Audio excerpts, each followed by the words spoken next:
அதிமுக ஆட்சிக்கு வரை ஏழைகளுக்காக திட்டங்களை போட்டோம். திமுக ஆட்சி குடும்பத்திற்காக திட்டங்களை போட்டுக் கொண்டிருக்கின்றார்கள். தேர்தல் நேரத்தில் கொடுக்கப்பட்ட வாக்குறுதி, திராவிட முன்னேற்ற கழகம் ஆட்சிக்கு வந்தால் சொத்து வரி உயர்த்த மாட்டோம் என்று வாக்குறுதி கொடுத்து அந்த வாக்குறுதியின் அடிப்படையில் மக்களை ஏமாற்றி வாக்குகளை பெற்று ஆட்சிக்கு வந்த பிறகு சொத்து வரி உயர்த்திய ஒரே அரசாங்கம் திராவிட முன்னேற்ற கழக அரசாங்கம். இன்றைக்கு வீட்டு வரி 100% உயர்வு. இங்க இருக்கிற வீடு என்றால் 1000 ரூபாய்க்கு வரி செலுத்திக் கொண்டிருந்தால் இப்பொழுது 2000 ரூபாய் திமுக ஆட்சியிலே வரி செலுத்த வேண்டும்.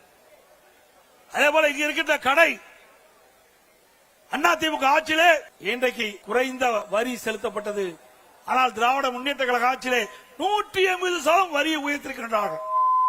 ஆண்டுக்கு 6% வீட்டு வரி உயர்வு, கடை வரி உயர்வு. இப்படிப்பட்ட கொடுங்கோல ஆட்சி தேவையா? 100%, 150%, ஆண்டுக்கு 6% உயர்த்தப்பட்டு சொன்னால் அந்த மக்கள் எப்படி பிழைப்பார்கள்? அவர்கள் மீது, அவர்களுடைய தலை மீது இவ்வளவு பெரிய வரி சுமை சுமத்திய அரசாங்கம் அதிமுக அரசு. பிறகு மின்கட்டணம்